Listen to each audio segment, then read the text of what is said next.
শরীরচর্চা করতে করতে আসুন কিছু কথা আপনাদের সঙ্গে শেয়ার করি। সময় আসলে কিছুই ঠিক করে দেয় না, শুধু ব্যথার সাথে মানিয়ে নেওয়াটা শিখিয়ে দেয়। যে ক্ষতটা একসময় রোজ রক্ত ঝরাতো সেটা শুকিয়ে গেছে ঠিকই, কিন্তু দাগটা রয়ে গেছে। মানুষ আসলে অতীত ভুলে যায় না, মানুষ শুধু মনে না করার ভান করে বাঁচতে শিখে যায়, তাই নয় কি? একবার আমার সঙ্গে ভেবে দেখবেন প্লিজ। বয়স বাড়লেই মানুষ বড় হয় না। মানুষ বড় হয় যখন তাকে হাসি মুখের আড়ালে কান্না লুকাতে হয়। মানুষ বড় হয় যখন তাকে নিজের শখগুলো বিসর্জন দিয়ে দায়িত্ব কাঁধে নিতে হয়। বার্ধক্য কেবল শরীরেই আসে, কিন্তু প্রকৃত পরিপক্কতা আসে জীবনের কঠিন আঘাতগুলো সহ্য করার পর।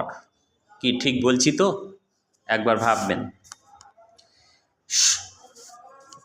কেউ একা থাকতে চায় না, কিন্তু বারবার উপেক্ষিত হতে হতে একাকিত্বই একদিন সবচেয়ে নিরাপদ আশ্রয় হয়ে যায়।